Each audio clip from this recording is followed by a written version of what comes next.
Поголема површина на обработено земјоделско земјиште и поголем број на стока како прв критериум и продадена количина на овластен откупувач како втор критериум се новитетите во стратегијата за исплата на субвенциите за 2026 година.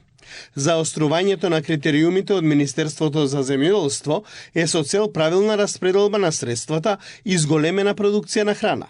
Министерот Цветан Трипуновски вели дека така парите ќе завршат кај вистинските земјоделци, а не кај апликанти кои не го обработуваат сопственото земјиште, а користат буџетски пари. За таа цел минатата година се потпише еден документ, меморандум за соработка, каде што државните земјоделски инспектори од Државниот земјоделски инспекторат ќе бидат ставени на располагање на платежната агенција со цел ваквите контроли да бидат максимално на терен спроведени и да нема одлевање на вакви буџетски средства. Поради забележани низа аномалии и нереални исплати на субвенции, Министерството веќе изработува и новата стратегија за исплата на субвенциите за следниот 7-годишен период, кој ќе започне во 2028 година.